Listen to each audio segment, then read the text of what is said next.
We can now get started. Excellent. So, welcome. Thanks very much for coming, and a special thank you to our two speakers who've travelled to be with us and speak to us today.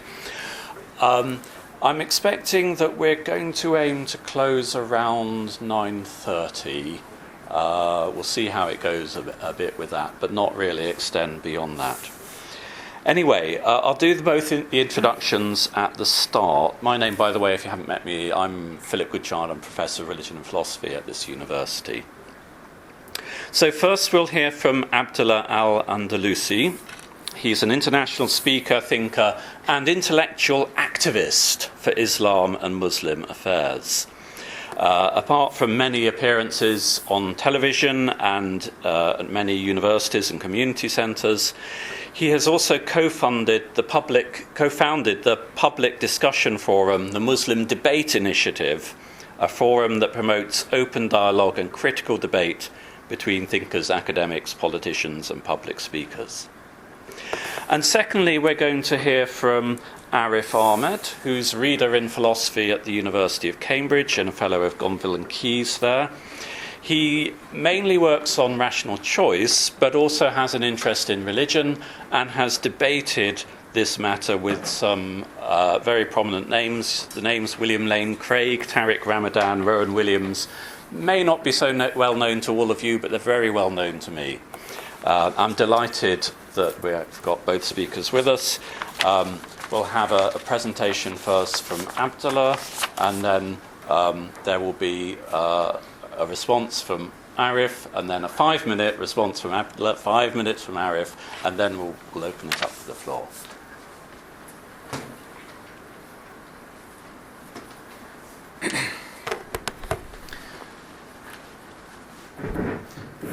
Firstly, I'd like to thank the Nottingham Student Union and the Atheist, Secularist and Humanist Society for inviting me here to speak. I'd also like to thank my interlocutor, Arif Ahmed, for attending today and facilitating this debate.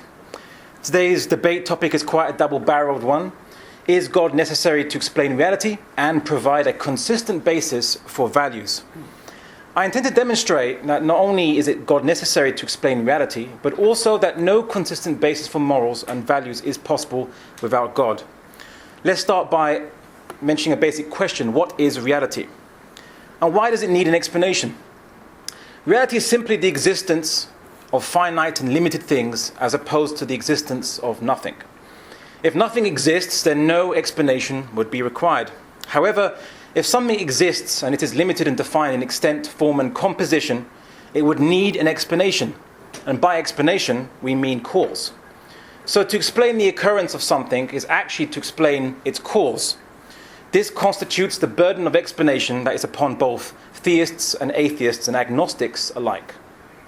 Now, contrary to what is popularly believed, the method of exploring and mapping out tangible reality that we can sense, i.e. science, is not necessary to ultimately explaining this question, since the need to explain reality is just as much pressing to two goldfish whose entire universe is contained in a goldfish bowl as it is to humans who gaze up at the sky and extend their gaze only as far as has been traversed by light, limited by the speed of light and the age of the universe. We'd not be able to work this out outside of the universe, what created it, by merely studying the contents of the universe, any more than a goldfish would be able to work out what or made the goldfish bowl by studying the walls in the bowl or the number of pebbles and plastic seaweed in it. When we ask what created something, we are actually asking what defined its form, limitations and characteristics. To define something, definis, in Latin means to met out its limitations and boundaries. Everything that has boundaries, limits, form and finitude was defined by something else, whether it's an external force or by the sum of its internal consistence and components. Put simply, we know for certain that if I was to hold a rock or pick any rock from the surrounding area, we would know that the rock had been created or made because it has a shape and a composition. It either defines itself before it existed, which is rationally absurd, or it doesn't have any limitations and is infinite, but then why would it have shape? The only conclusion left is that any rock we might pick or view was made by something else, whether a mindless process or a thing with agency. If a rock wasn't formed with cooling lava or meteorite strikes or weathering or by artificial hands, would it have any shape? No, because it wouldn't have been shaped or formed, and therefore it simply wouldn't exist. Likewise, reality with its dimensions and objects and their recurrent and consistent behaviors we call laws. We have to ask what ultimately defined or determined these properties that we observe. This is because we need an ultimate explanation for the sum total of finite and limited reality. There must be an ultimate explanation or cause, since it is rationally impossible for there to be an infinite regress of finite causes prior to our existence. As put simply, we'd never reach this moment in this infinite regress. If my journey from London to Nottingham today had taken an infinite amount of time and required I'll travel by car, required my car to traverse an infinite amount of distance, would we ever arrive in Nottingham? No. Likewise, we know that a changing universe had a beginning, because if it was eternal, we'd have to wait an infinite amount of time to reach any moment of existence. Consequently, this moment and all of us would never exist. Furthermore, what's the essence of the smallest particle? What's it made out of? Again, if there were an infinite series of Matryoshka doll or Russian nesting doll-like elements, no particles would ever exist. At some point, we have to concede that something is sustaining all matter and energy, whatever we mean by energy. Therefore, the only explanation that remains is that the ultimate explanation or cause of finite reality is that there is another reality in addition to our own, an infinite reality, opposite of finite reality, that gave rise to and currently sustains our reality. This force is infinite, unchanging, and without shape, rendering it the exact opposite of a finite thing, and therefore in need of nothing to define it, form it, shape it, or give it characteristics. This leaves us with a remaining question: is it mindless or is it an agent? I.e., does it have will or intention? This infinite force, being the first cause, we deduce rationally, could not be compelled by any internal, external mechanism to create the universe and us. It follows that it intended to create our finite reality, and if it has intention, then it has will and could not be mindless. This reality, which is both without limits, finitude, or precursors, and which possesses intent, can be called anything you want. However, since we're speaking English, I'd like to suggest an English name for this, and that I think would best fit, and I think this would be called God. In light of this, we are rationally moved to conclude that God is necessary to explain our reality, or while their explanations fail to provide a rationally consistent alternative, and the individual who is dogmatically insistent on denying God, for whatever personal reasons bedevil them, is forced to simply deny either reality exists at all, or that we shouldn't believe in anything that can't be directly seen, despite the fact that they are happy to do so with much cognitive dissonance in every other area of their lives, including in the sciences. This is clearly evident by the fact that aside from agnostics, the idea of God is not even considered a plausible alternative explanation or theory by many professing to be atheists. And the idea that we can deduce things beyond what we can see by looking at the finite nature of anything that we do see is the basic premise of all thinking and the sciences. A geologist knows when they look at a rock that the rock has been created, as much as a layman looking at the same rock would also conclude that the rock was made by something else. And that's merely due to the rock not being infinite, but being a certain shape and form. This is what we common rationality, and it's the basis behind science. If you throw this out, then you throw out the basis of all science, thinking, and rationality. But furthermore, morality cannot exist without meaning and purpose.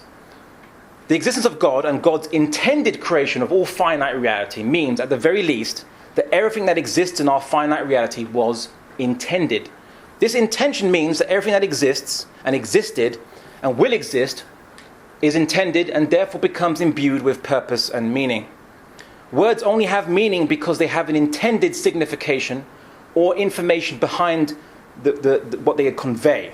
Likewise, our finite reality has meaning and intention behind it. This becomes significant as a basis for all other concepts of meaning. The purpose of a car defines its meaning. The purpose, as we know for cars, are transportation. If a car gets you from A to B, it is a good car. But if a car breaks down, it is a bad car. the concepts, or should I say the words good and bad, can only be understood by measuring an action according to whether it fulfills the intention behind a created thing. If humans were intended, then we now have a basis to measure actions as either good or bad. If humans are not intended, then our finite reality, and that our finite reality had inflationary constants and electromagnetic forces finely tuned to produce life as a matter of pure coincidence, which is a highly risible concept, then there is no good and bad because human life has no intention behind it, and the universe, or finite reality, has no intention behind it. The only good and bad in such reality is merely the possible and the impossible. Now, I'm not saying that this makes massacres, killings, rape, colonization, and exploitation become good. I'm merely pointing out that if there is no meaning to human life, it doesn't make these actions anything at all. The idea of human rights, or natural rights as they were first called during the so-called Western Enlightenment, was the idea that observing the universe built by the Creator could teach us the intention of the Creator for human beings, and therefore give us an idea of the natural rights that humans should enjoy.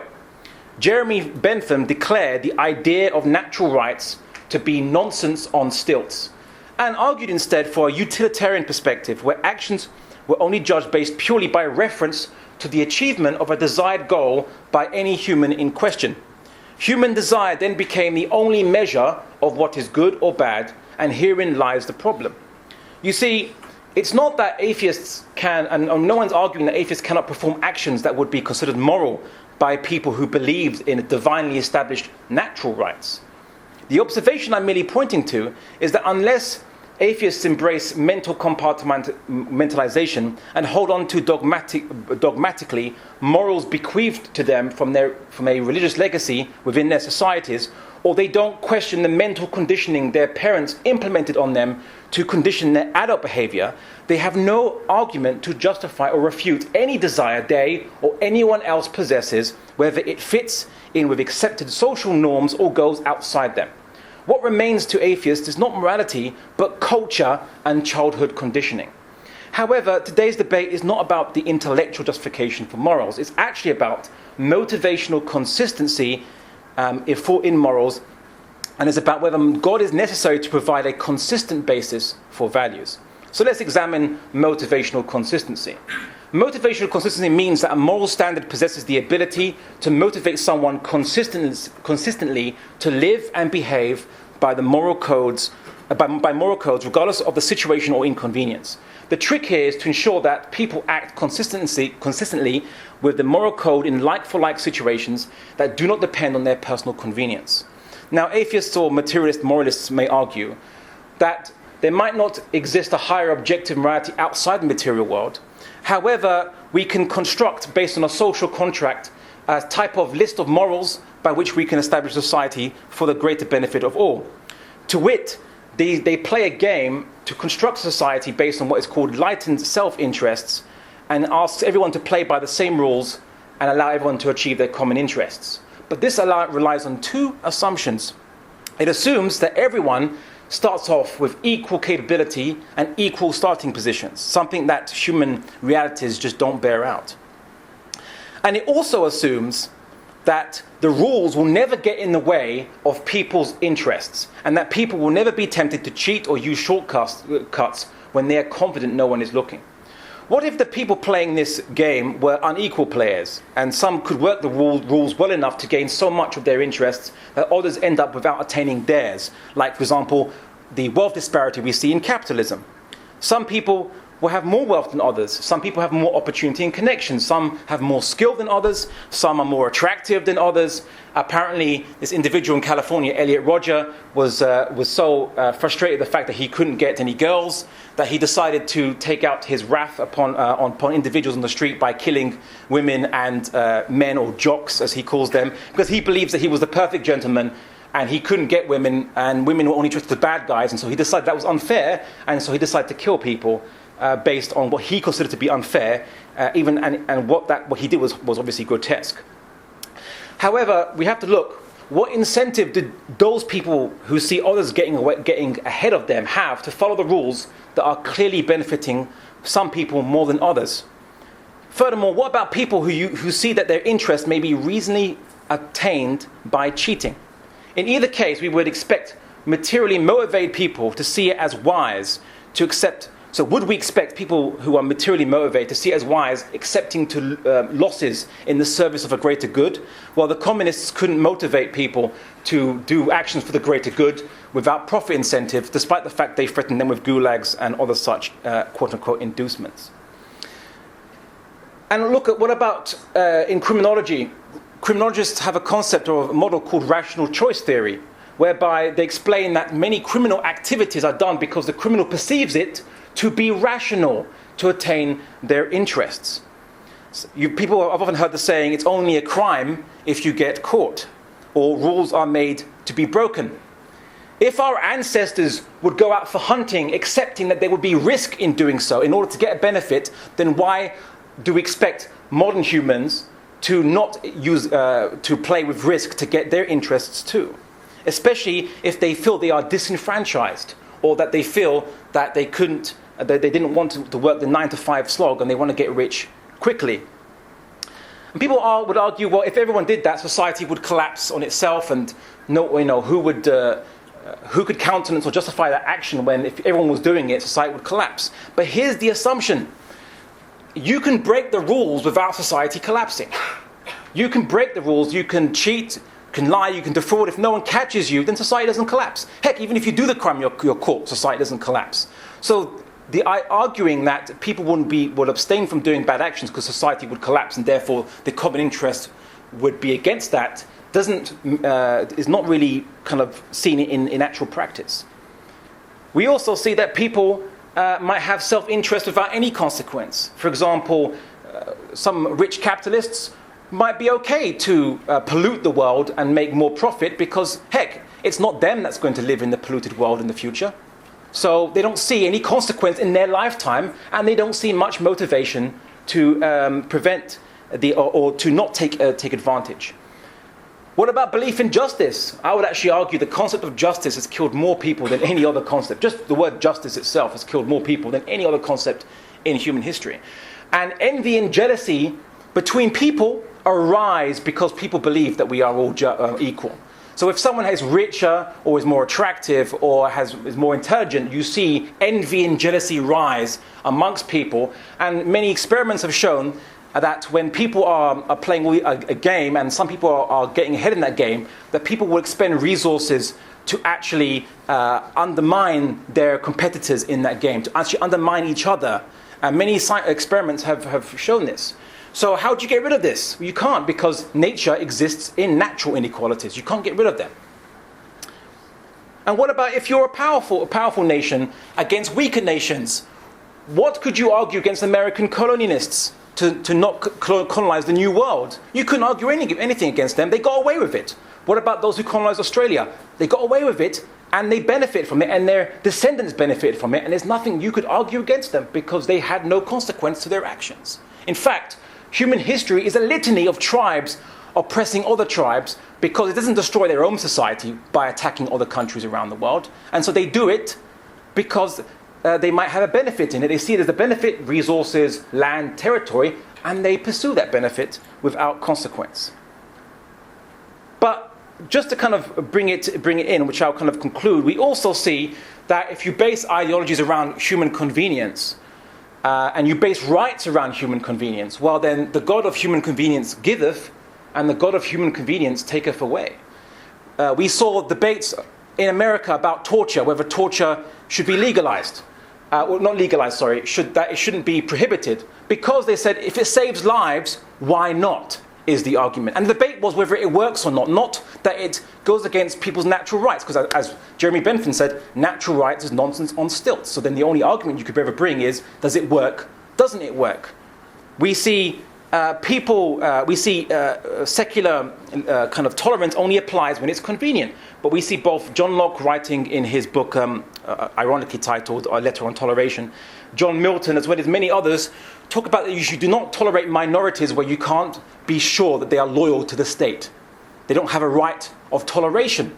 You shouldn't tolerate these minorities. And you see that throughout European history, post-Enlightenment, minorities have repeatedly been subject to suspicion, persecution, and oppression because they were perceived to be a threat to our civilization, to Western civilization. Heck, even my colleague here, Arif Ahmed, described the Islam as the greatest political threat in the West today, constituting a global threat, and it represents an extreme threat to our life in the West. So then what do you do with a Muslim minority if you think Islam is a threat to the West? Well, rationally speaking, you would limit a minority if you think they were truly represented, or they followed an ideology which truly represented a threat to your civilization. And the same was said about the Jews, and the same was said about the Catholics prior to that. We've seen this repetition in the so-called post-Enlightenment, secular, tolerant West. Because rights are only as good as they are convenient when you get rid of natural rights. We see Sam Harris, actually another atheist, who justified the possibility of torture if it saves lives. We see John Rawls, famous secular liberal John Rawls, argue that he called it the supreme emergency exemption. He said there are occasions when you can bomb civilians, target civilians, if you reckon you will win, it will help you win the war. And he cites World War II as his paradigm. You can't say John Rawls is a fringe liberal. You can't say it. He's actually paradigmatic as a secular liberal. Of course, one could also argue that why tolerate religious belief if religious belief is false consciousness, as the communists argued, and that religion is dangerous. Many atheists argue that religion is dangerous. So then why tolerate it? Because the idea of freedom is a metaphysical idea. It's not a physical idea. So where is the basis if it's no longer convenient to offer freedom? Which is why we see many states become more authoritarian when they face with terrorism or threats or what have you, or blown out of proportion, of course, because they can then justify to their people, we have to take these rights away because they're no longer convenient. That is the God of human convenience. Religion, on the other hand, offers inducements that are counterintuitive, forgiving enemies, forgiving those who trespass against you, believing that God will right wrongs and will ask and account those people who've been given more in this life. Don't get jealous, because God will ask more to those who've been given more. So everything balances out in a hereafter. We see that, and this is the point what I'm trying to make, is not that religious morality is compatible with secular liberalism, and we're going to probably hear this discussion that many religious beliefs are not compatible with secular liberalism. I don't really care about compatibility with secularism at all whatsoever. My only argument is consistency. And we see that religious morality, at least with some religions, has greater potential to offer a more consistent set of morals, because these morals are based on divinely inspired or divine morals and ethics which are not subject to human convenience. Whereas if you base morality on human convenience, well, then that can change, and it does frequently change. The universe is chaos. Therefore, any morality born of materialist ideologies would also be inconsistent, inconstant, and full of contradictions. If you make as your basis for morality human convenience, then what the God of human convenience giveth, then the God of human convenience can equally and as lightly taketh away. Therefore, if we are to have a consistent basis for values and morality, other than the capricious, mercurial vagaries of human convenience, then morality and values must be pinned or anchored on a basis that possesses objective existence, which can only be the intent of the will of a creator. This can only be God, and therefore God is not only necessary to explain reality, but provide a consistent basis for values. Thank you.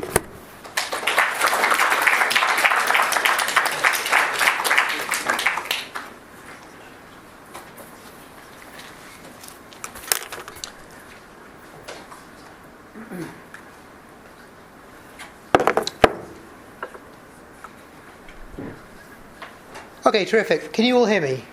Yes. Thank you. Thanks very much. Thanks very much, Abdullah, for a stimulating talk. So I shall be talking for the next, maybe not quite as long as the previous talk, but I will be talking for about 10, 15 minutes about some of the very interesting points that have been brought up in the last talk. First, I shall say a little bit about the argument concerning the necessity for God's existence as a means of explaining reality. Then I shall say something about whether we need God as a basis for values. To remove all suspense, my answer to both of those questions is no. I'll start with the argument concerning whether we need God to explain reality. Now, the argument as I understood it from Abdullah was that, well, it relied on two premises. I mean, one of the premises was that whatever is limited needs some sort of explanation as to how it got the way that it did. And then the other premise is that reality itself is limited. From these two assumptions, it does follow that reality needs some sort of explanation. And then the next step was that the explanation has to be infinite, and it also has to have intention. Though I wasn't quite clear exactly how that step followed, but I will say a bit more about that. And then that was the thing that was defined for us as God. And then we moved on to the issue about values, which I'll come on to shortly. So just turning to those assumptions, first of all, that whatever's limited needs some sort of explanation. And it might be what motivates that idea. I mean, I think that may be false, but what motivates that idea is the belief that nothing can be arbitrary, that the way things are, there has to be some explanation of why they're that way rather than some other way.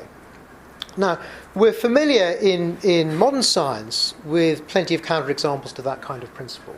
So if you think, for instance, concerning quantum phenomena, let's say, why did this atom decay at this particular time rather than half a second earlier or half a second later? It's not just true, but it's part of the theory that there's no explanation for that. This is something that just happened. It was a finite, limited event, and it just happened without having any particular causal explanation of why it happened then rather than earlier or later. Now, there's no reason in principle why that sort of arbitrariness shouldn't in fact arise at a much larger scale. So that the only answer to some questions about, for instance, why are the laws of nature as they are, why is the universe and exactly the way that it is, we can explain it in terms of more and more basic laws, but at some point we'll have to say, well, that's just the way things are, and that's just the way reality is. If there is some sort of contradiction that follows from that assumption, then it would be interesting to know what it is. If there isn't any contradiction that follows from it, then I want to know what the premises are, what other argument we can give for this assumption that whatever is limited needs to have some sort of causal explanation. The next assumption, which was that reality itself is limited, was based on an argument which I've always found rather curious, which is that there can be no infinite sequence of events going backwards in time, because then we'd never have got to the present moment. That seems to have been the argument. To give you an idea of why this is wrong, just think about the analogy for space. Suppose someone said, space can't be infinite, because then how could you ever get to the present, to this place? Now that seems wrong. So now it's an interesting question why the argument should seem plausible for time but not for space. Now think of another example. Let's think about an infinite sequence of events going forwards in time. There seems to be no difficulty in that. There seems to be no incoherence or impossibility in having, starting from now, a sequence of events that goes on forever. Why then should the mere reversal in time turn perfectly reasonable possibility into some kind of incoherence? Well, I submit that it doesn't.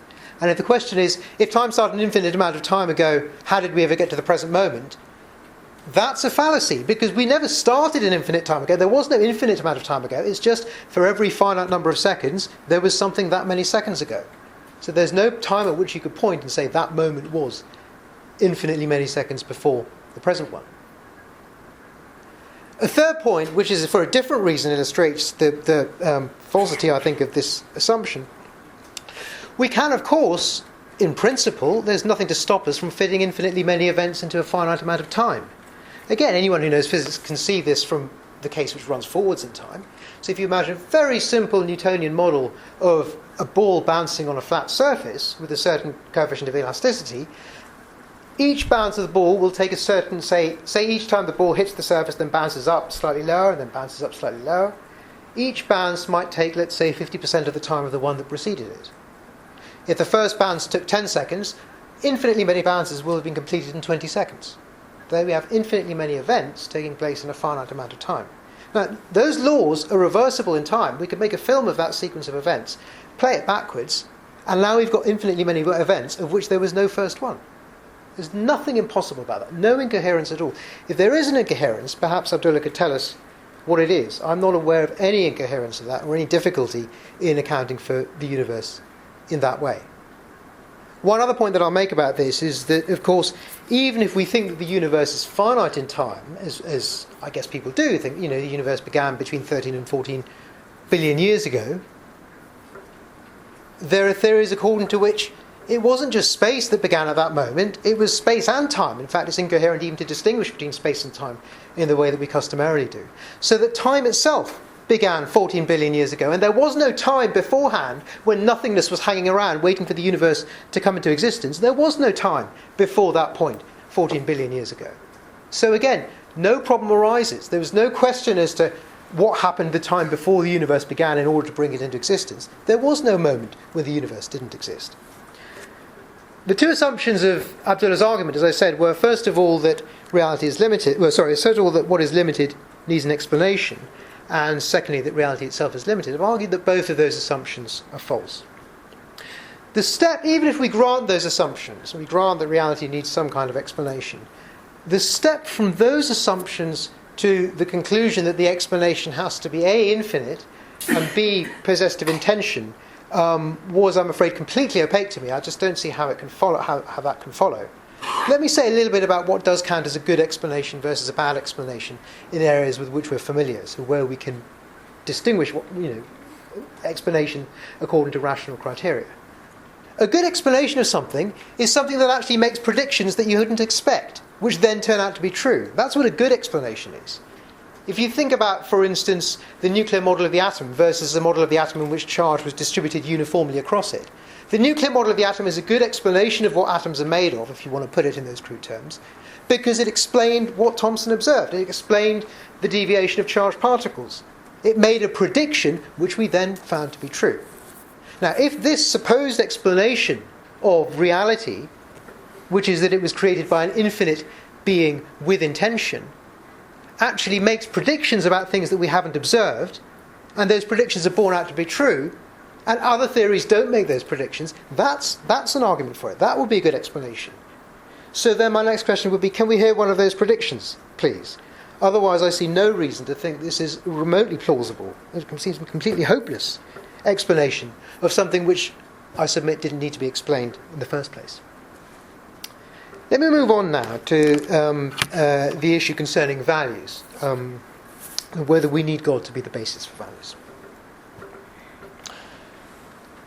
There are various questions here that seem to have been tangled up in the preceding discussion, so I'll just say a little bit. But Abdullah made interesting points about all of them, so I'll just try and disentangle them and then say a bit about why I think some of the things he said were false.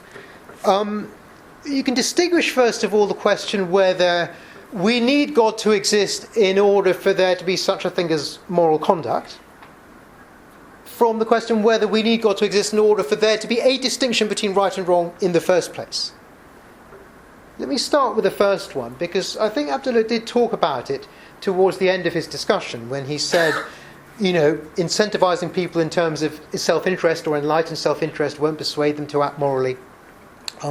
But my own belief in a divinity will, give them a reason to act morally, will persuade them to act morally. Well, first of all, it should be evident to everyone,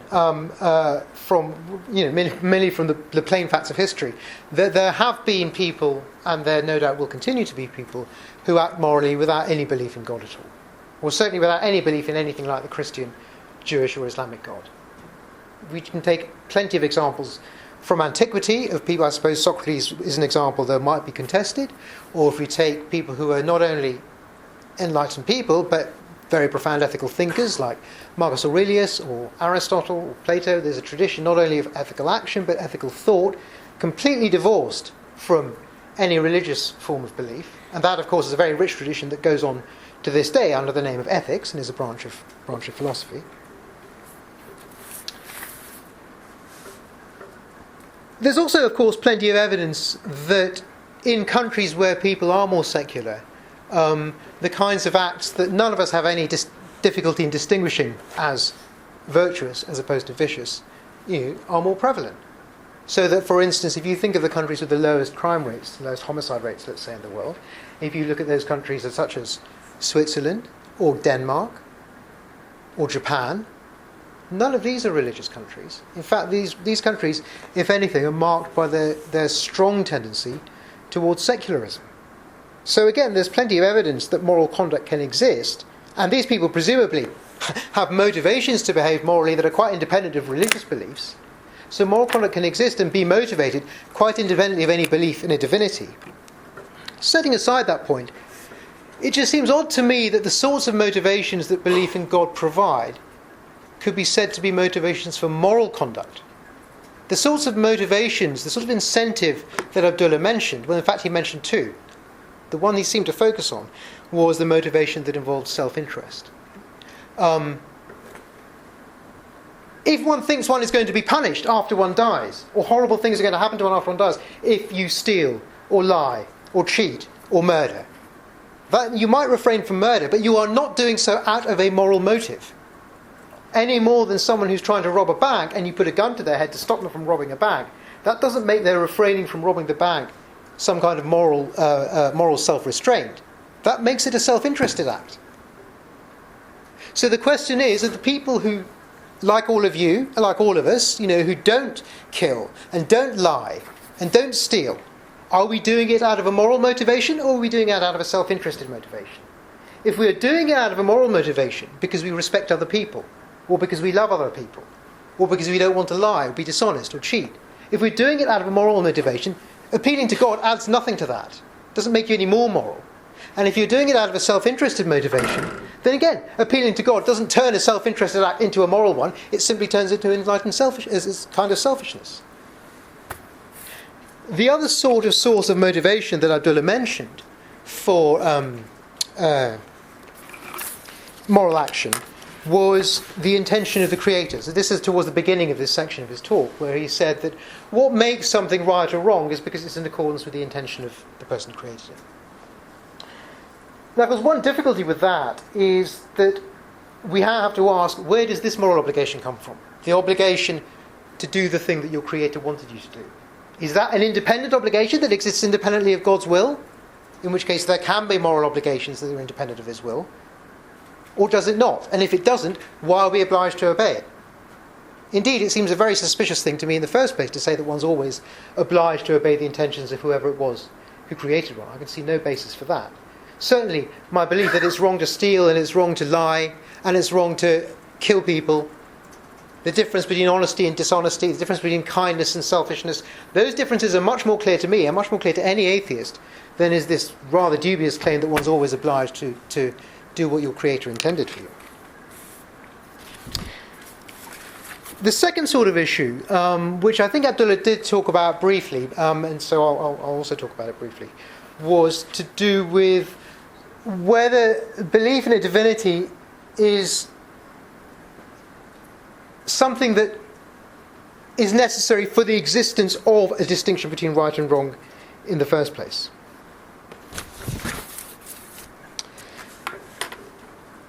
Now here again, in some ways, some of the things I would want to say actually repeat what I've said earlier, so I won't dwell on it at great length. Instead, I'll just talk briefly about one very obvious objection to this idea that's been in existence for the last 2,000 years, which is that what is it that makes killing wrong? What is it that makes stealing wrong? What is it that makes lying wrong? Is it because God says it's wrong? Or is it the other way around? Does God tell us not to do it because it's already wrong? If it's the second, if God tells us not to do these things because they're already wrong, then again, the distinction between right and wrong exists independently of his will. If, on the other hand, and this seems the only alternative, we simply define right and wrong as whatever it is that God commands, then we seem to end up with a kind of absurd arbitrariness that distinguishes God in no way from any other despot. If he tells us that murder is wrong, that murder is fine, then murder is fine. If he tells us that these other horrible things, however horrible you might want them to be, are permissible or even mandatory, then they are morally permissible or morally mandatory. The idea of defining what's right and wrong in terms of the command of a person who happens to be very powerful seems to me the very opposite of the spirit of morality, and to its credit, the very opposite of the spirit of religion itself. One of the great things that religion has done, I mean all religions, not just Islam, but also Christianity and Judaism, is that it has promoted in the individual opposition to authority, opposition to despotism in this world. I have no time in general, for instance, for the Catholic Church, but the Catholic Church did a great service to the human race in Poland, for instance, during the Cold War, when it motivated people to resist the murderous regime there. Let me say finally one other thing concerning what Abdullah said about my views concerning Islam in particular. Yes, I do think that there are many things in Islam that are contrary to the values that I hold most important. But I certainly would reject the implication that I think intolerance is the best response to that. I think the best response to that, as it is with any serious view that I regard as incompatible with my own values, is to give it the freedom to speak and the freedom to promote its views wherever it wishes, and to argue against them. And that's what I've tried to do tonight. Thank you.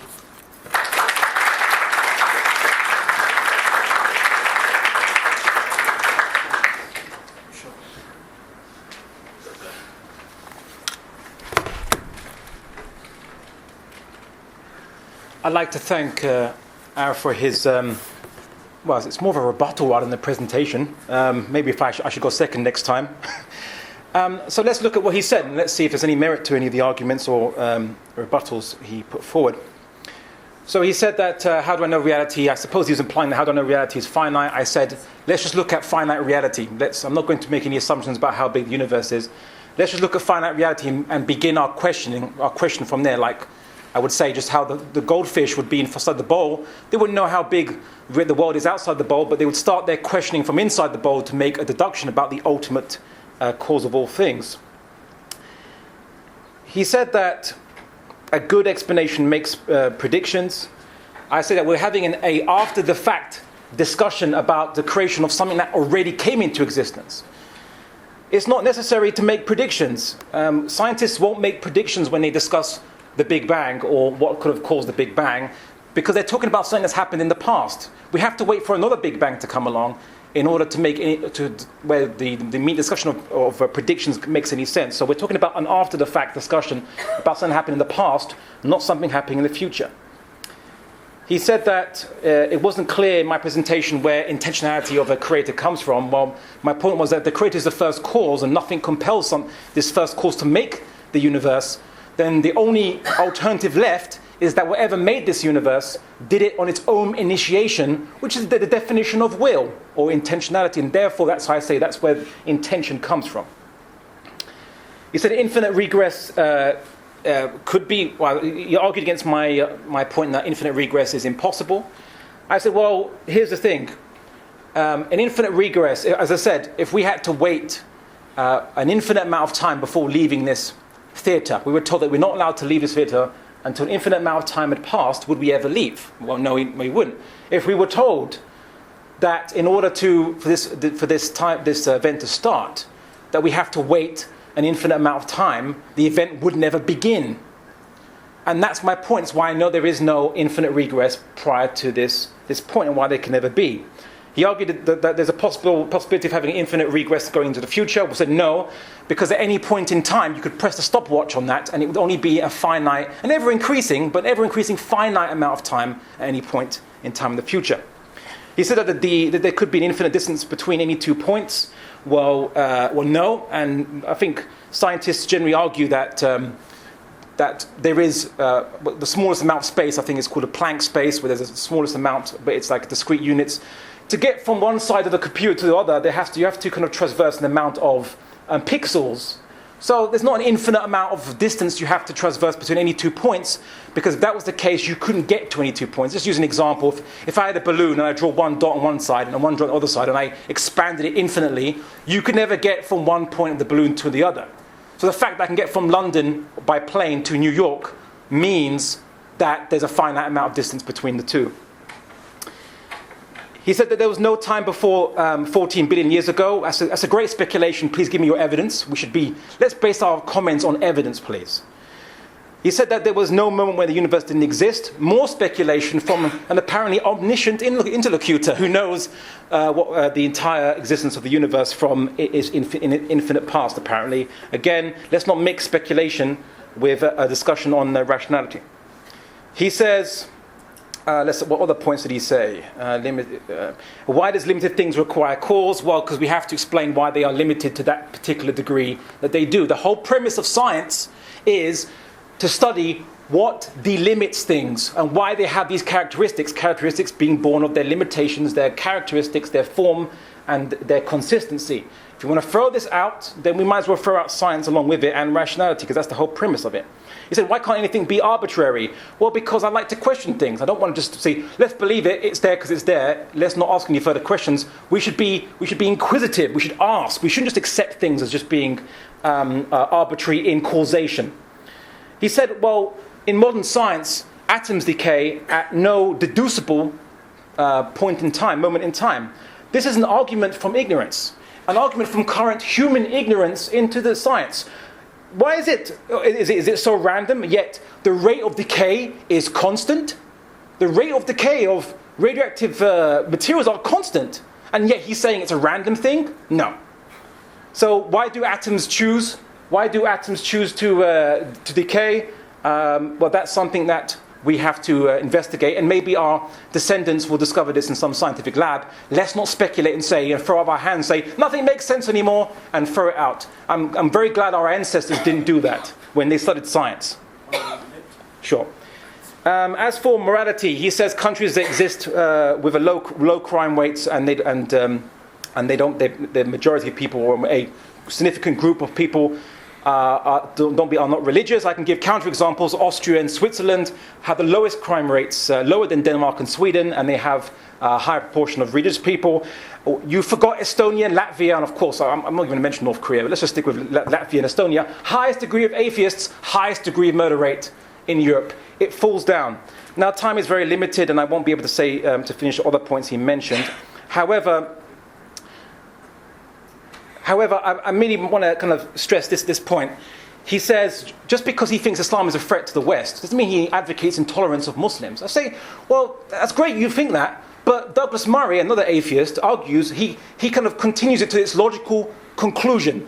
If Islam is a threat, an existential threat to the West, then by logical extension, every Muslim must also be a threat to the West. And as Douglas Murray said, conditions for Muslims must be made worse across the board, to paraphrase what he said, because that's the logical conclusion. If you believe that, I haven't heard him justify why right and wrong should be followed for anyone. I haven't seen him bring an argument that right and wrong can be even justified, or any consistent basis for morals. My argument is any consistent basis of morals can ever be posited by someone who is an atheist.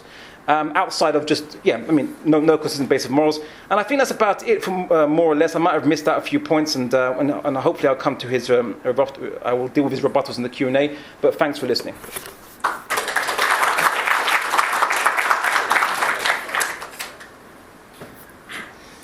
Okay, terrific, thank you. Well, Abdullah actually addressed a number of the things that I've said, so perhaps I could just come back on some of them, go into some of them in a bit more detail.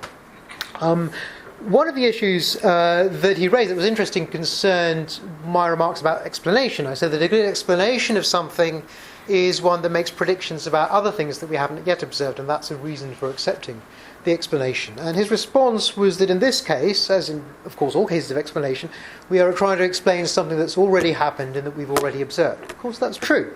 What one explains is something that's already happened, or at any rate that one has already observed. It doesn't follow that what distinguishes a good explanation from a bad one is that it makes predictions about other things that you haven't yet observed or that you wouldn't otherwise have expected. And indeed, the origins of the universe is a good example. We can have a whole variety of theories concerning the origins of the universe, from the steady state to the Big Bang to various theories about the way things were at the Big Bang. And the way to test them is to find out which ones make predictions that are borne out by the evidence concerning later states of the universe. So that, for instance, if we thought the steady-state theory was true and the universe never had a beginning, we might expect now to observe things that we don't in fact observe. And similarly with other theories concerning the Big Bang. So it's simply false to say that because explanations deal with things that we've already observed, therefore we can't select amongst explanations on the basis of their predictions about things that we haven't. Is that something I should do? Okay, thank you. He also made various comments concerning infinite regresses, of which I shall only discuss a couple. I think Abdullah said that I believe that there could be an infinite distance between 2 points. I certainly don't believe that. I'm sorry if I said that. That was a mistake. If I did say it, I don't think it affects any of the arguments that I made. He asked me for evidence that, for instance, there was no time before the beginning of the universe.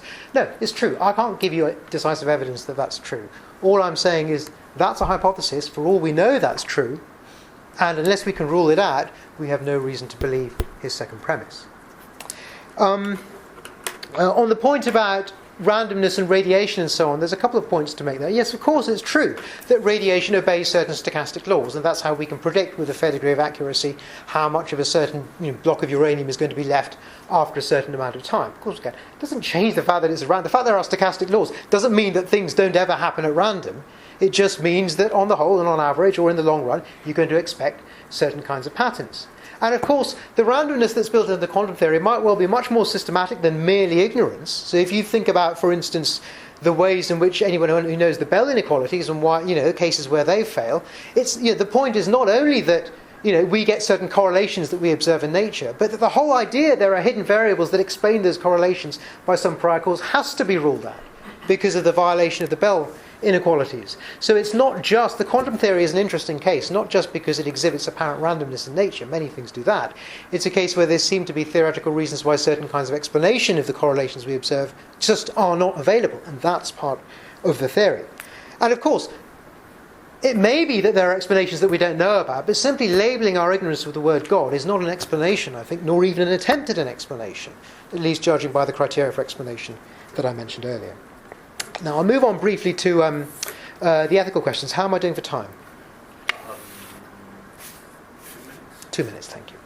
On the issues concerning values and their basis in God.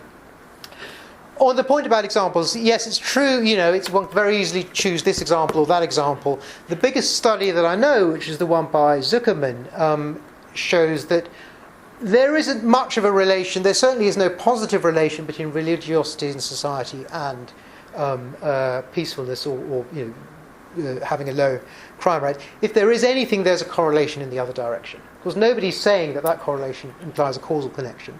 The point is only that it is perfectly possible, and history and the statistical facts in our time bear out that it does in fact happen, that you can have societies which are generally peaceful, generally law-abiding, and indeed generally happy, where religion plays no significant role. That's all that I'm saying, and that seems to be something that's evidently borne out by the facts, unless there's something wrong with the study that I mentioned, or unless there's something that I'm missing there. On the point concerning motivation to be moral, I think I should just repeat what I said earlier. I simply do not see how someone who is acting out of self-interest can be acting out of a moral motivation. The only reason we've been offered for believing in a divine basis for morality is that gives people a self-interested motivation. But that's not a moral motivation. If there's something wrong with my example about Robert, then perhaps you could hear what it is.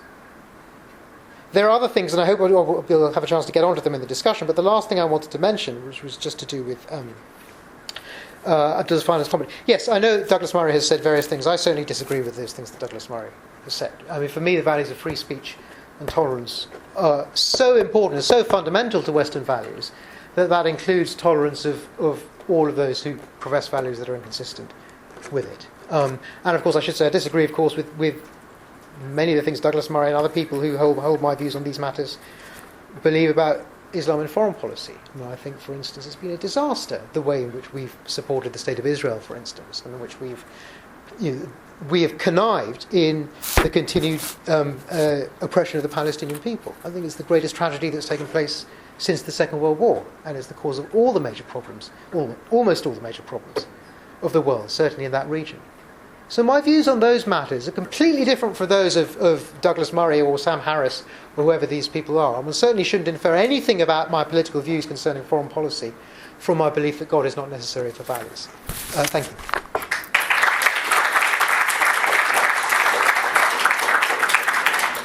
Thank you. I'd like to open it up now to either comments or questions from the floor. So we don't have to have a response to each one, but if it obviously you do have a question, then I'll invite our speakers to respond. I think the first hand I saw was just there. Before you start, could you just repeat the questions when people give them? So okay. Okay, so first of all, I would like to make a comment that would lead on to a question. So I feel like the entire, most part of the speech of Abdullah al Andalusi here was based on the entire premise of which you made in the beginning, using the analogy of the rock being created. Hence, it makes sense that in nature itself has to be designed in a created fashion.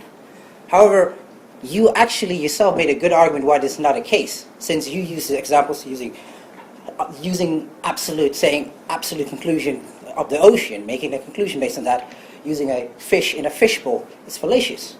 But that is also the same regarding the word created, because the word created is very subjectively and very much based on a human level understanding how things work.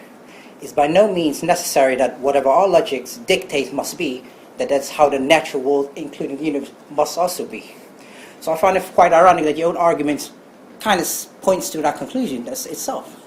So my question is regarding this, since the entire speech is based on, how do you know you're not already living in a world where God doesn't exist, neither is necessary to have a virtuous or values-based life, yet you're believing God because it's based on the concept of virtue, which itself is not dependent on any religious or non-religious affiliation?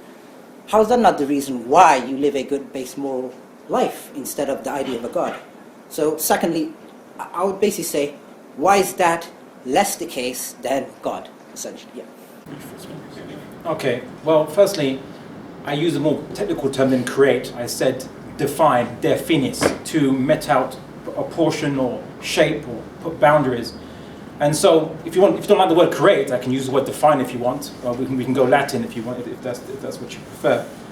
I also want to make a point that I'm not even actually speculating as to what caused or created this particular bubble of our existence or this universe, because it could be bigger than this universe. Reality itself, finite reality, could be bigger than this universe. It's a speculation for anyone to say that this universe is all that there is, because we haven't seen beyond that. So that's actually speculation that I didn't indulge in. I'm merely saying that ultimately, however big the finite reality is, finite reality requires an infinite reality. That's the only thing I ever said.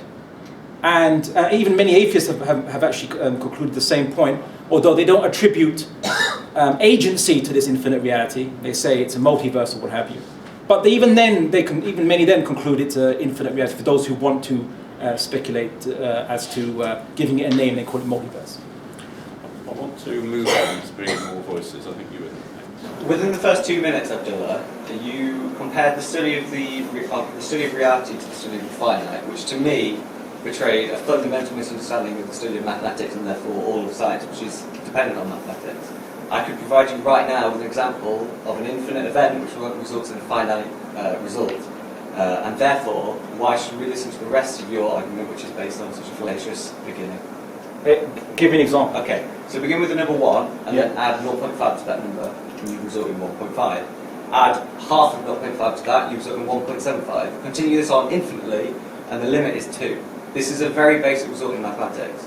So if you do not understand this, and therefore you argue that the study of reality, of which mathematics is a part, is fallacious and only finite, then the rest of your argument is surely fallacious. Okay, let me disabuse you of perhaps a misconception regarding mathematics. People have said the number line is an infinite thing. The number line goes on forever. It's not. Numbers are a counting rule. Mathematics, or the number line anyway, whatever you want to call it, it's a counting rule. To count what humans can conceive and what humans can observe and what have you. We use it, or what computers now can calculate. But at all points in time, you'll need, it's always, we're looking at finite amounts, we're dealing with actual finite amounts. In physics, if they have an equation which causes or predicts an infinite result, they have to fudge it, and it's called renormalization. Because if it produces an infinite result, they know that it's mistaking the equation, and they have to adjust it. You see? So maths is a counting rule, it's a tool, let's just say a intellectual measuring stick. But the intellectual measuring stick can only measure what is finite. And we shouldn't be confused just because the number line, it can go on forever if you can go on forever, or but you can't, so to speak. So it's a counting rule. So let's not have any misconceptions as to what mathematics is or isn't. So first I'd like to thank both speakers for taking all the time and patience for coming here. So before I ask my question, I'm going to give a bit of context, right, regarding morals. So I'm an engineer, and oftentimes I have some moral decisions that I have to take myself. So for example, if a company comes to me and says that we need your input on certain nuclear technology, I could either say that I'm going to help them, or I could say that I'm not going to help them, depending on whether I know what that company is going to be doing with that technology. So for example, if they're using that technology to do something good like generating electricity, then I might help. But if I know that they're going to use that technology to kill innocent people, then I should refrain. Otherwise, I think I'm morally responsible for their deaths. Because without me, those people would have survived. Right? Now, in the sense, in the scenario, I know Arif is not going to like this scenario, but in the scenario that God does exist, you say that He is omnipotent, meaning that, do you agree that He can see the past, the present, and the future? Right? Well, there's nothing outside his power. I know. Okay, you're going this, but continue. Yeah. So before He makes something, He knows the outcome of what exactly that's going to be. So before He made Hitler, He knew what he was going to be capable of doing. Yet knowing that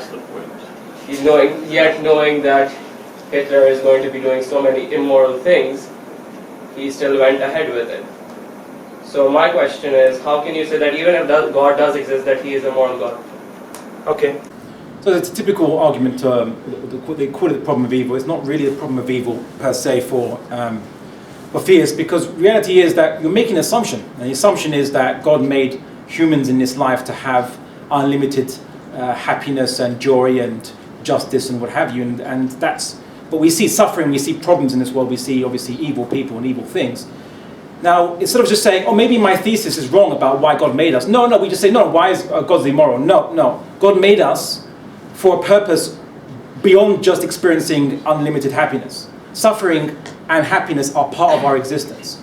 So this would then disprove, and I would call it a kind of liberal theology, the belief that it's all kind of happiness, love, and so on and so forth. It's not why God made us. God made us to test us with these moral situations, to show our true colors. When we see evil and suffering, it is only then we have a test as to whether what we do about it. You understand? So Hitler arose, and humanity was tested as what to do with Hitler. How should we do it? Should we tolerate it or should we not? And of course, many people chose, thankfully, not to tolerate Hitler and to redress that evil. Not initially, though, of course. And when he was persecuting Jews in Germany, you don't see Winston Churchill offering an ultimatum to Germany saying, stop persecuting Jews or we declare war on you. No. It was get out of Czechoslovakia. That was their concern at the time. Again, due to the bigotry that was pervading throughout Europe at the time. But when evil gives the opportunity to test people what to do in that situation, are you going to sacrifice or put yourself at risk to object to evil and to oppose evil? Are we going to do the easy route, take the easy route and just let it spread? And that's, in a way, evil and good are there to test us, to show our true colors, and that's the whole point of our existence. Okay, thank you. Next question. I have a relatively simple question for both of you.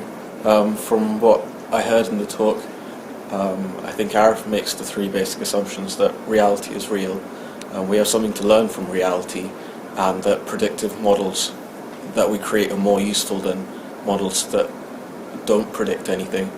And yours was similar, except that I feel you assert that reality is real, and therefore we need to understand reality, and then you assume that God is real. So my question is, what basic assumptions and basic assertions do you make in your philosophy, if that question makes sense? To me or to Aaron? To both of you. I'm happy to start. Yeah. I mean, your basic assumption in a way, the things that you've already said, you put it very nicely. Yes, I think reality is real, we can learn from it, and models that make predictions are better than ones that don't. Yeah. All of those things are things I believe.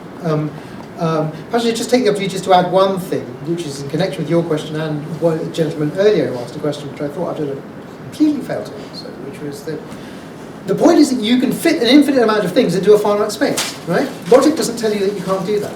So logic doesn't tell you there's an infinite past. Physics doesn't tell you there's an infinite past, reality of the past. So what does tell us that? So that's another question. Maybe you can answer that after. Interesting. Okay. Well, to put simply, reality is real, and I'm not going to be a solipsist or a nihilist in the matter by just saying that we're experiencing something, and whether that something is accurate or not, obviously, are we in the matrix or are we in a brain in the vat or what have you?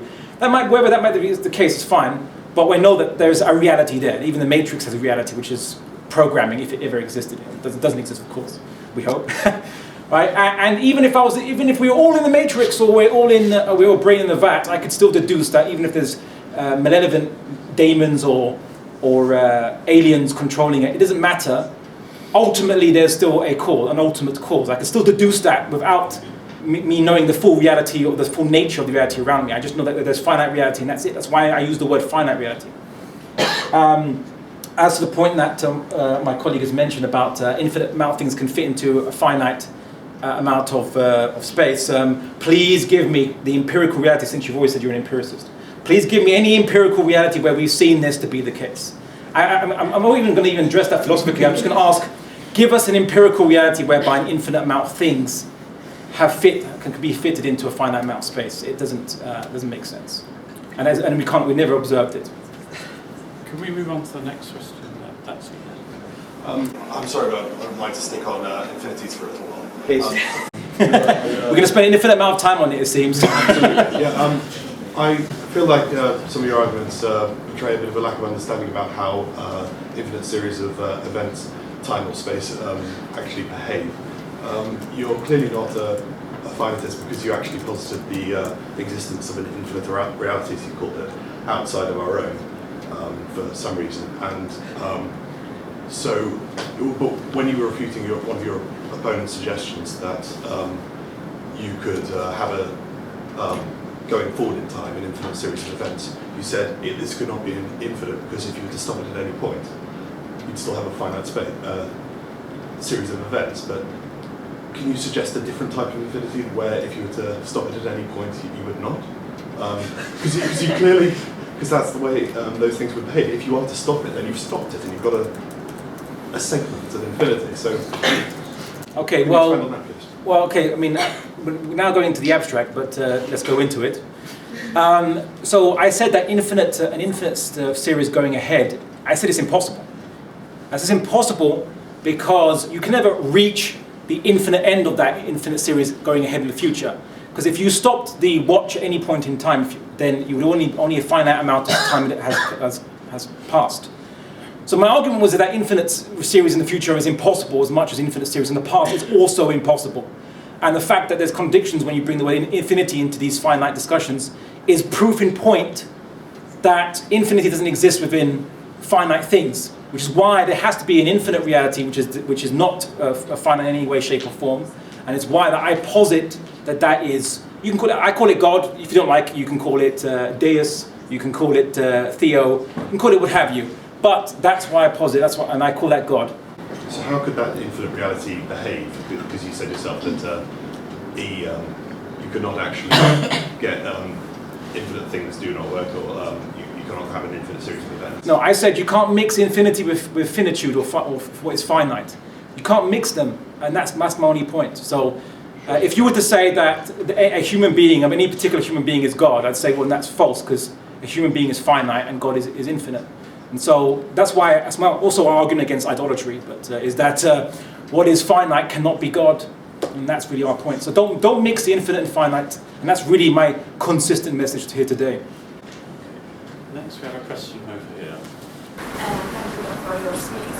I want to ask you to step up. First, I believe that the values can be in any human, if it's a religious man or not. It's okay. But my question: how we can explain the moral behavior in kids and animals? Because sometimes we can see that animals and kids is making good things without really understand the meaning of ethics and the meaning of morality, because they are not an adult. So how we can explain that if there is not a powerful force against God or anything else that put that aside? Is that the question for me? Yes. Yes, I'm happy to answer. Thank you. I'll observe first of all that if the explanation for why humans behave morally was supposed to be that belief in a divinity provides certain kinds of incentives to do so, that would be hopeless as an explanation for the behaviour that you're right to observe that we see in, for instance, animals. So the question, I think, tells no more against me than against the other side. Moving on to actually answering it, that is answering the question of how we can explain it.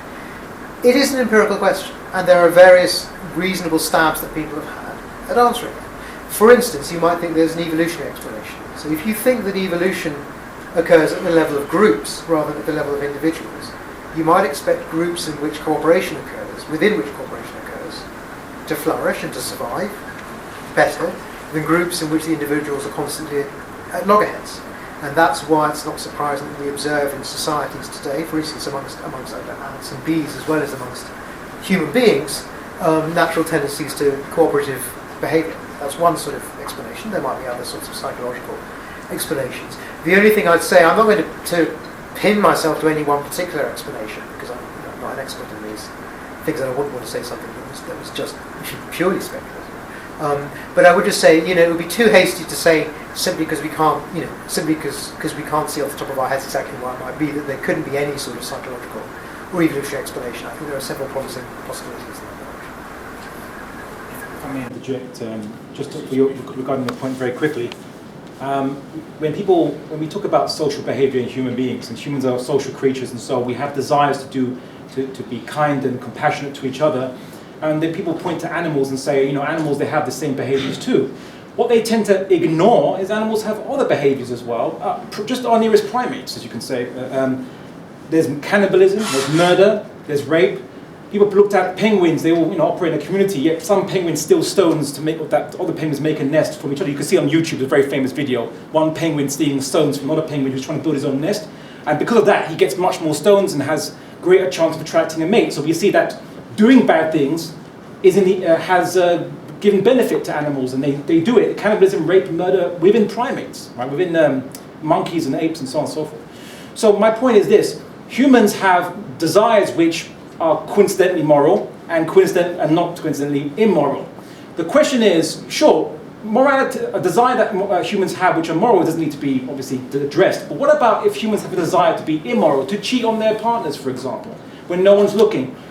What would stop them from doing so if there's no consequence to it and no one would find them out and they don't have any guilt about it? That's the question, and that's where a person who doesn't believe in any higher ideals out beyond the physical would struggle to do so beyond maybe the mental conditioning their parents put into them or society's norms. That's my only point. Next question was Yeah. So the definition of moral is something that you should do, and because we have to choose it, because there wouldn't be a point if it was just an obligation we blindly obliged to. There has to be a reason of why we should do the thing that is moral. So the question of the moral is, what is it that I should rather, or I have more reasons to do than not to? So it would be weird to say that killing is moral, although I have all the reasons not to do that. So I'm asking you, what differentiates your reasons to do the things that are, in my opinion, quite redundantly labeled moral as, above and beyond the reasons why you should it, and how they compare to somebody who wouldn't have this kind of additional divine inspiration of what is moral. So basically, why are you doing the things that you define as moral, and how do you think it's different from Mr. Arif? Okay. Well, thankfully, because of, again, parental conditioning in society, as well as my own human nature, a lot of what I desire to do is moral. But the question as to why I'm doing it doesn't need to be brought up until I reach a point, a test, where I'm tested with something which entices me to, which gives me a desire to do something which is not moral according to my set code of ethics, or maybe even general society and so on. And then we're all tested with this on a daily basis. You're writing your CV or your resume and everyone's competing for a job, and you think, well, if I just exaggerate here, it's not going to hurt anybody, and I might be lying, but I want to get a job. Isn't getting a job good? And that's a test. So the question is, what would stop a student, not looking at anyone here, but any student, from lying on their CV and exaggerating to get ahead when they don't see any consequence to it? No one's going to arrest them for it, and what have you. But also, you mentioned murder. I know when people have moral debates, they usually go to rape and murder as the big moral questions, and because most people don't have a desire to commit rape and murder. However, well, not unless you ask some extreme feminists who say yes, most people do. But no offense to an extreme feminist here. But let's look at social conditions where then murder then becomes encouraged. So, for example, in Bosnia and Serbia in the 1990s, for example, the Bosnian Muslims were portrayed as such a big threat to the Serbs and Serbian nationalism and so on and so forth that the average member of the Serbian army or the volunteers that joined it felt it was necessary and even laudable to execute and kill Bosnian Muslims and Croats to a lesser extent, because they felt they were under threat. And the banality of evil is a problem. I'm asking why you do the things. I know you asked me to answer this, but I'm just saying that I want you to think about. There are certain conditions that societies we've seen in history, whereby actually committing the big no-nos, murder, has been seen as being encouraged in that society, becoming a norm for that society to do to other societies or to other people, especially minorities.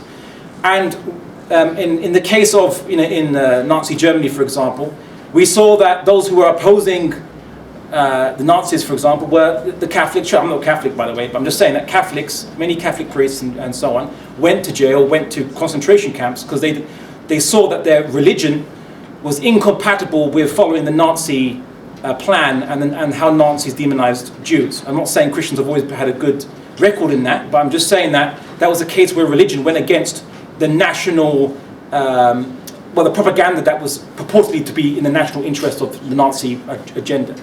So that's what I'm basically saying is that what stops people in such circumstances where the big no-nos have become normalized? What stops them from doing these things? And Hannah Arendt asked this question in The Banality of Evil in her book, the problem is you'll find few restraints to do so from a materialist basis.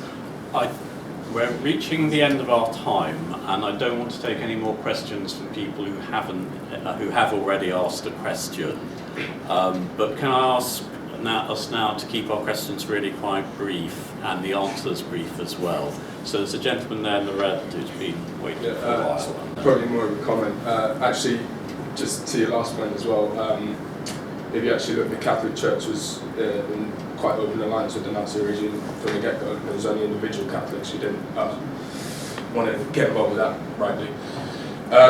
I would say that morals, I don't trust anyone who talks about morals in absolute terms. Killing is wrong, but in some circumstances you may have to kill someone to save other lives. I think the better way is to look at what enhances human well-being.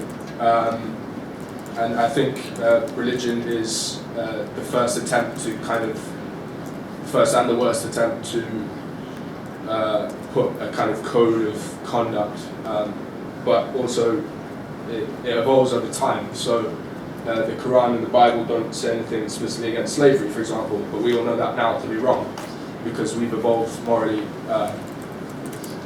through observation. Okay, so let's leave that one as a comment. There was a question at the back there. Yes? Sorry, can't quite hear down here. Sorry, I'd like to give a scenario to Arif, and I apologise if this is crude, but say for example you have a brother and sister. This is basically the question of incest. Say you have a brother and sister, or a father and his daughter, or a mother and her son, and say they were to embark on a romantic relationship, two consenting adults. Do you have any objection to it? I mean, of course, according to assume you do have an objection to it, because obviously that is not correct. But then, unless you have a divine scripture, as we do, saying don't go there, don't do that, there's no reason for you to object to that because they are two consenting adults, and let's assume for argument's sake that they won't have kids or whatever. Let's say like one of them is sterilised or whatever. Do you have an objection to it? Okay, so the question is the basis for the morality against incest. Yeah, I mean, I can only say a few things about that. In general, the principle that consenting adults can do whatever they like as long as it doesn't harm other people is kind of important to me. I think in the case of incest, there are good reasons why there's a taboo on it, which are principally to do with health benefits. Now, as you said, in the case where they're sterilised and there's no possibility of children, that doesn't become an issue. But that doesn't change the fact that the general principle remains plausible, because the general principle is supposed to apply to the majority of cases, and we're not built to, just to make judgment about these very specific cases without using general principles that we find. You're saying that the right to have kids, that's okay, like they can have that relationship. Well, I'm not going to object. The law objects, but I'm not going to object. You might find it disgusting, but people find homosexuality, or maybe you find homosexuality disgusting as well. But I'm not going to object if two people want to do something that doesn't affect anyone else. And you might think that's offensive, but I'm afraid that is what I think. This is the problem, that if you don't have divine scriptures like as an anchor for your morals, like your morals Yes, change that's over right. time. If I don't have somebody else to tell me what to think is right or wrong, I'm going to have to think of it for myself. I'm afraid this is going to have to be the final question now. It's Dale. So this is, this is to Abdullah. I just want to say, a lot of the anti-Semitism actually came out of right-wing Catholic ideology, mass preceding Nazi Germany. But my question to you is, you have a big go at utilitarian morality. Take an example of perhaps in the capital city, Riyadh, where a crazy CIA member has planted a bomb, an atomic weapon that is going to just decimate Riyadh, killing everyone inside. And the only way to get the information is to torture this CIA guy. You would say that is utterly wrong, and no amount of human life no amount of human life is worth protecting to the point where you would torture the CIA member. Okay, well, I would say that the agencies involved in this hypothetical example would attempt to find the bomb as much as possible, and that the individual would, you'd speak to the individual and you try to encourage the individual to divulge and not actually want to kill loads of people. Of course, America doesn't need to plant bombs; they can just send bombs across the Atlantic if they want. But in that particular sense, I'd say that dying and bearing witness to God for what is just and moral is more important than convenience in that sense. So I'd say that, so it wouldn't be allow people to be killed, no, because you would do your best to find the bomb as much as possible. But if you're saying that you have to compromise your morals to do so and the prohibitions of God, well, as Muslims we believe that if someone has the time to die, they're going to die at that point in time, and that should not serve as the basis behind which you should violate people's rights or break the prohibitions of God. And in that society, I ask a counter question: what society would you feel more comfortable in? A society where your right not to be tortured is subject to the convenience of the state, or a right where or a country or a state where your right to not be tortured is protected as absolute? I ask you the question, sir. So just to clarify, you wouldn't torture anybody to stop that bomb going?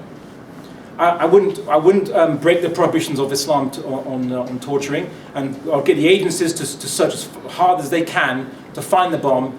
I wouldn't just do nothing. No one else could find it, and the person who knew where the bomb was sitting in front of you. It's a lot of ifs. It's a lot of ifs, but I'm not going to gamble people's. But in that particular scenario, sir. Yeah. Okay. Well, hold it. See, and here's exactly the point. Exactly the point. When it's no longer convenient, then torture is rolled out and could be used by utilitarian ethics, and that's scary. That's exactly my. That's exactly my point, though. It's exactly my point. Sam Harris made the same argument that torture should be allowed. If you can bomb people around the world, then you can also torture them. That was his argument, and I find that morally grotesque. But you don't find being the agent behind the destruction of a capital city and millions. Being an agent, it's not. You could stop it, but you would choose not. I think we need to. We've said our points on this particular. It also assumes that torturing would even be successful, but that's not even a discussion. That's not the basis for it. I'm aware that lots of people still want to come in, but our time is limited, and I did intend to finish it by now. So I'd like to invite our speakers just to have one last shot at saying what kind of fundamental point that has a bearing on this issue you would like us to take away with us. With Arif, would you like to first? So how long do we get? 2 minutes? Yeah. Okay. Well, thank you very much. Thank you very much for my co-debater. It's been a lively, interesting debate, and thank you for all your questions. I'll just make a few points. The first 2 points are as follows. First of all, I should repeat, I see no reason to believe either of the premises of Abdullah's argument concerning God's necessity for reality. The issues about affinity, I think, have remained unaddressed in his responses to a number of the questions. And so that argument, I think, remains unsound. Second thing I'd like to say, the next 2 things I'd like to say concern ethics. One of them actually is bringing up a question that I felt, again, was not properly addressed, which was to do with the problem of evil. Abdullah is right that if evil exists at the hands of man, we can think of that as somehow God testing people's character. But of course, God is also responsible for Ebola and malaria and all the things that have killed millions of African children with no human agency involved at all, in natural evils that his God brought about. This is the God, by the way, whose demands on us we're supposed to take as the absolute standard of morality. The third thing I want to say is that there's a whole range of ethical views that are compatible with atheism. You don't have to be some kind of reductivist utilitarian of the most crude sort in order, to be an atheist. You can certainly think that some things are absolutely right or absolutely wrong, absolutely prohibited or not, and yet not believe in God. And whether or not, many people who do hold these views, and if you think about certain political views, they treat certain freedoms as absolute constraints, not merely things to be fed into the utilitarian calculus. Nothing to do with God. More generally, I would say, in answer to one of the most pertinent questions, which is to Abdullah, why do you not do things that are wrong? Why don't you murder people? Why don't you steal people? His answer can only be because someone really powerful tells me not to. My answer is because those things are wrong, because they're dishonest, because they harm people, because they're lies. If you don't think that's a good enough stopping point, there's something about morality that you haven't understood. Thank you very much.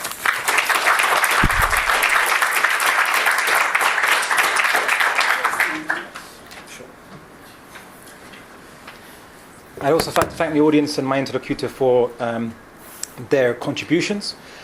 I'd just like to return back to the issue, I suppose, of infinity. And here's the thing, is that my colleague says there was no time before the existence of the universe, and this is his hypothesis, and that's great. All right, that's fine. Then what started it? And this is the problem. If you throw out infinite regress, you're right back to the problem of what started the universe or ultimately created it. If you put back in the infinite regress and say that there is no need for any start point, then you'll reach a rational inconsistency, because then if we had to wait for infinity to reach this point, we'd never reach this point, full stop. So we have to have a start point to the universe and to the finite reality we see around us. And this is something you can't escape from, and no one's really given a credible alternative other than saying, talking about mathematics and so on, so which again I've addressed. But he mentioned something very important. He says, you don't need a God to tell you what is wrong and what is right. Well, actually, I think you do, because you had an atheist, presumably, up there saying that torture in certain circumstances is right. And I say that, and my response was, I say that God tells me it's wrong, and so it's wrong, I'm not going to do it, no matter what inducements or incentives or benefits are there, and you've proven my point spectacularly. Thank God I have God tell me that torture is wrong, no matter how beneficial Sam Harris says it is, or that member of the audience says it is, or anyone says it is. Thank God, literally, for that. So I would conclude that, he says, Abdullah says evil in the world due to human agency you can understand, but what about if God's evil? I say no, God's evil. I said all things which are challenging and all evil, or all things which are detrimental to human beings, all of that is a test for humans. Whether it was from human sources or from God, all of it is a test. And the whole point of humans living in this life or living in this universe and in reality is for us to surmount these tests, whether it comes from other humans or from God. I never said just from human beings, so you have to accurately portray what I'm saying. And it just brings me right back to my point and the things that he never addressed, which is in human constructed moralities that justify torture and terrorism, which is John Rawls and his argument for the supreme emergency exemption. These things were not addressed. They were not addressed. There was no safeguards offered as to how do we prevent philosophers, liberal philosophers like John Rawls, saying that in certain circumstances, like in World War II, you can target civilians. Whereas, as John Rawls himself admits, unlike the Catholic doctrine of double effect, and obviously Islamic doctrines which also prohibit it, which prevent the targeting of civilians, the ideology of secular liberalism allows the targeting of civilians if it will bring victory in those circumstances. Thank God that we're not following secular liberalism. Thank God that Catholics and Muslims follow something which is from God and says that in all circumstances, whether it's in World War II or in Sam Harris's ticking time box scenario, God says it's wrong and you should never make it right just because you deem it to be convenient. Our God is God and not human convenience. Thank you.